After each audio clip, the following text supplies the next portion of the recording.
They say you never forget your first love, but what they don't tell you is that sometimes your first love and your true love can be the same person, just separated by 56 years, 2 marriages, 4 children, a war, and one impossible reunion that nobody saw coming. My name is Helen Margaret Bradford. I'm 78 years old now, and this is the story of how I fell in love at 16, lost everything at 17, survived 55 years of wondering what if, and then found my way back to the only man I ever truly loved when I was 72 years old. This is a love story about second chances and the truth that it's never, ever too late for love. Let me take you back to where it all began, the summer of 1962, in a small town in Kansas called Riverside. I was 16 years old working at my father's diner on Main Street. My job was to waitress on weekends and help my mother with the baking during the week. Until the day Thomas Walker walked through that door. He was 17, tall and lean, with dark hair and eyes so blue they reminded me of the Kansas sky in August. He'd just moved to Riverside from Chicago with his mother after his father passed away. Thomas sat at the counter, and when I asked him what he wanted, he looked up at me and smiled, and I swear my heart stopped beating. "What's good here?" he asked. "Everything," I managed to say. "Then surprise me. I trust you." I brought him the meatloaf special. Before he left, he asked my name. "Helen," I said. "I'm Thomas. That was the best meal I've had since leaving Chicago. I'll be back." He came back the next day, and the day after that, and the day after that. By the third week, Thomas was coming every single day. We'd talk during my breaks. He told me about Chicago, about losing his father, about starting over. I told him about my dreams of becoming a teacher, of seeing the world beyond Kansas. "Why can't you see the world?" he asked. "Because girls like me don't do that. We get married, have babies, take care of our families." "That's how you think it has to be?" he challenged. No one had ever talked to me like that before. Like my dreams mattered. By August, we were inseparable. He'd pick me up after my shifts, and we'd drive out to Miller's Lake. We'd sit on the hood of his mother's old Chevy, watching the sunset, talking about everything. One night in late August, Thomas took my hand. "Helen, I know we're young, but I've never felt like this before. When I'm with you, everything makes sense." My heart was pounding. "I feel the same way." "Then let's promise each other something. No matter what happens, we'll find our way back to each other. Someday." "Someday," I repeated. He kissed me then, my first real kiss, and the world disappeared. We were so naive. School started in September. We saw each other every day, passing notes in the hallways, holding hands when we thought no one was looking. But small towns talk. One night in October, my father sat me down. "Helen, you need to stop seeing Thomas. You're 16 years old. You should be focused on school, not throwing your life away on some boy." "I'm not throwing my life away. I love him." "You don't know what love is. You're a child. This stops now." I was forbidden from seeing Thomas, but we found ways to meet, secret moments, stolen minutes. We thought we were being careful. In December, my father found a letter Thomas had written to me, full of dreams about our future, about getting married, about building a life together. My father exploded. He called Thomas's mother and threatened to make trouble for her in town if she didn't leave Riverside. The next day, Thomas pulled me aside, his face pale. "My mother is sending me back to Chicago. She can't afford to fight with your father. We're leaving after Christmas." I felt like the ground had opened beneath me. "When?" "3 weeks." On the day after Christmas, 1962, Thomas Walker left Riverside. I watched his mother's car drive away until it disappeared. I was 16 years old, and my heart was shattered. At first, we wrote letters. Beautiful, heartbroken letters full of love and longing. But my father found them. He burned every one. And then he did something unforgivable. He wrote to Thomas, pretending to be me, saying I'd met someone else, that I wanted him to move on. I didn't know he'd done this. When I didn't hear back from Thomas, I thought he'd forgotten me. I wrote 3 more letters, and when none were answered, I stopped writing. I didn't know that Thomas never received those letters. My father intercepted them all. And Thomas, believing I'd moved on, stopped writing too. By summer 1963, the letters had stopped. And with them, so did my hope. I graduated high school in 1964. In 1965, I met Robert Bradford. He was nice enough, stable. My parents approved. When Robert asked me to marry him, I said yes. Not because I loved him the way I'd loved Thomas, but because I was tired of fighting. I married Robert in March 1966. I was 20 years old. We had 2 children, Jennifer in 1967 and Michael in 1969. I threw myself into motherhood, into being the perfect wife. Robert provided for us.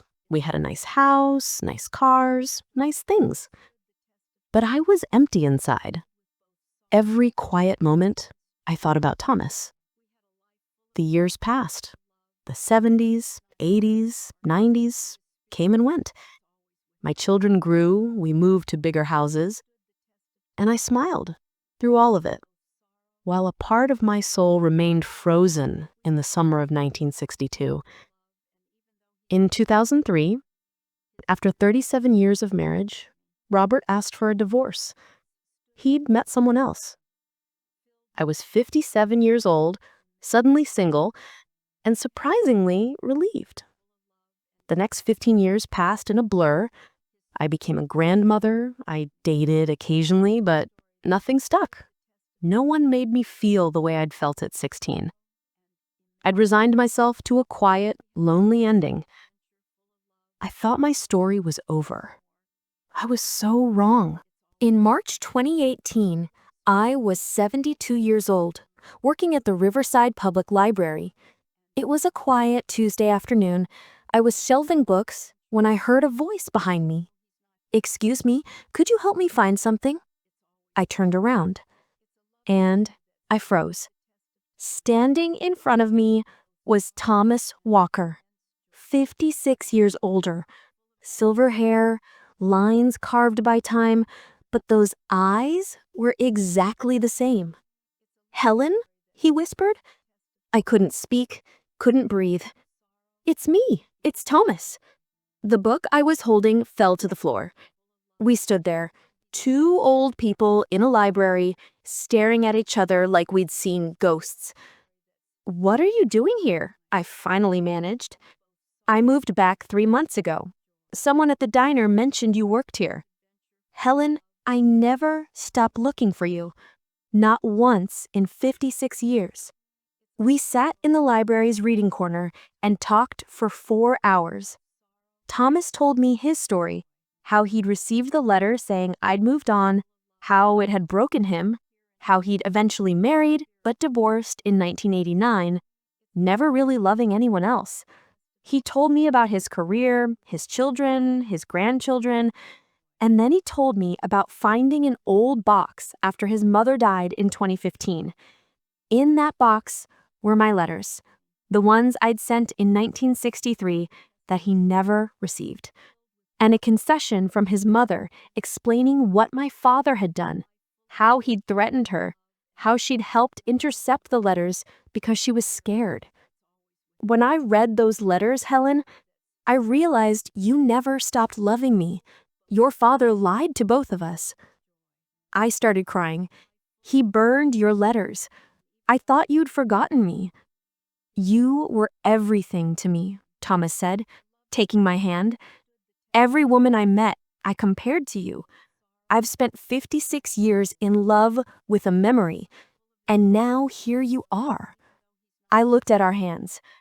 "We're 72 years old, Thomas. We're not kids anymore." "No, we're not. We're better. We've lived full lives. We know who we are now. And Helen, I loved you at 17, and I love you now at 73. Maybe even more, because now I know how rare real love is." The reasons I fell in love with Thomas at 72 were different from 16. At 16, I loved the excitement, the rebellion, the feeling of being chosen. At 72, I loved his wisdom, the way he truly listened, the way he'd learned patience from years of pain, the way he valued time because he knew how precious it was. I loved the way he looked at me, not like I was a 72-year-old woman with wrinkles, but like I was still that girl at Miller's Lake. Yet he also saw who I'd become, all the strength I'd built. We started dating. Actually dating like teenagers, except our dates ended at 5:30 p.m. with a kiss on the doorstep. My children thought I'd lost my mind. "Mom, you barely know this man," Jennifer said. "I've known him longer than I knew your father. I knew him first." Michael was supportive. "Mom, I've never seen you this happy." There were obstacles. We were both terrified. What if the memory was better than reality? What if people laughed at us? Thomas confessed his fears. "What if I lose you again? Could I survive losing you a second time?" "Thomas, we're both going to die eventually. The question isn't whether we'll lose each other. The question is whether we're brave enough to love anyway. I'd rather have 1 year with you than spend the rest of my life wondering what if." There was gossip. People talked constantly. Isn't it sad, those two old people trying to recapture their youth? One day at the grocery store, I overheard two women from church. "It's inappropriate at their age, carrying on like teenagers." I walked up to them. "Excuse me, we're not carrying on like teenagers. We're carrying on like two people who've lived long enough to know that love is rare and precious and worth fighting for, no matter how old you are." On June 15th, 2019, Thomas took me to Miller's Lake, the same spot where we'd sat 57 years earlier. Thomas took my hand. "Helen Margaret Bradford, I asked you a question 57 years ago, but I never got to hear your answer." He got down on one knee and pulled out a ring. "Will you marry me? Will you let me spend whatever time we have left, making up for all the time we lost?" "Thomas Walker, get up before you hurt yourself." "Not until you answer me." "Yes, yes, of course, yes." We got married in October 2019. My children were there, along with Thomas's children and all our grandchildren. 7 grandchildren watching their grandparents marry for love. When we said our vows, there wasn't a dry eye in the church. "I lost you once because I was too young to fight for you," Thomas said. "I won't make that mistake again." "I spent 56 years loving a memory," I said. "Now I get to spend the rest of my life loving the reality." And Thomas, the reality is even better. Thomas and I have been married for almost 5 years now. We bought a small house with a big porch and a view of the fields. Every evening, we sit on that porch, holding hands, watching the sunset. We talk about the 56 years we missed. We make up for lost time. We've traveled together, finally seeing the world I dreamed about. Grand Canyon, New York, California beaches. We move slower, need more naps, but we're doing it together. Our grandchildren call us the love story grandparents. They ask us to tell our story over and over because we want them to know that real love exists, that it's worth fighting for, that it's never too late. Yes, we're old. We have arthritis and diabetes. We take medications. We forget things. We fall asleep watching TV. But we're happy. Truly, deeply happy. People ask if I regret the 56 years we lost. Sometimes. I wish we'd had more time. But maybe we needed those 56 years. Maybe we needed to become the people we needed to be before we could truly appreciate what we have. So what's the lesson? First, it's never too late for love. Never. Whether you're 16 or 72 or 92, your heart still deserves connection. Second, real love is patient. It waits, it endures, it survived even 56 years of silence. Third, fight for what you love. Don't let anyone keep you from the person you're meant to be with.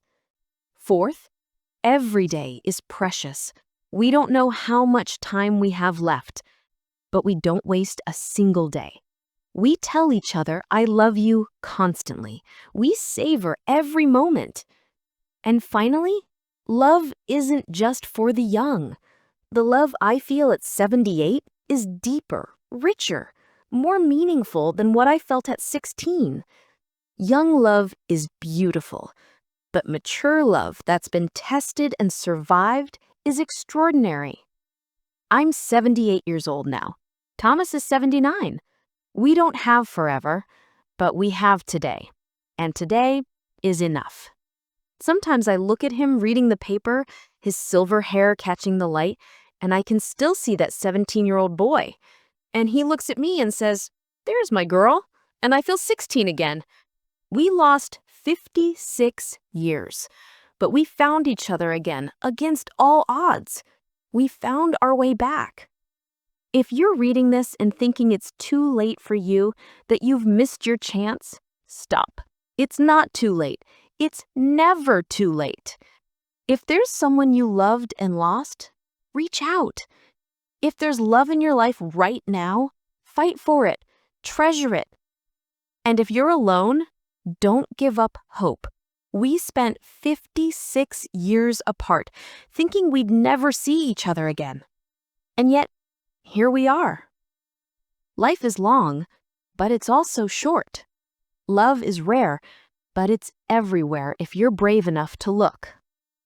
My name is Helen Margaret Walker. I'm 78 years old. I found my first love at 16, lost him at 17, survived 55 years without him, and found my true love again at 72. And I'm here to tell you, it's never too late. Never. The best love story of my life didn't begin until I was 72 years old, and it was worth every single year of waiting. So hold on to hope, fight for love, and remember, your story isn't over until you decide it's over. Mine is just beginning.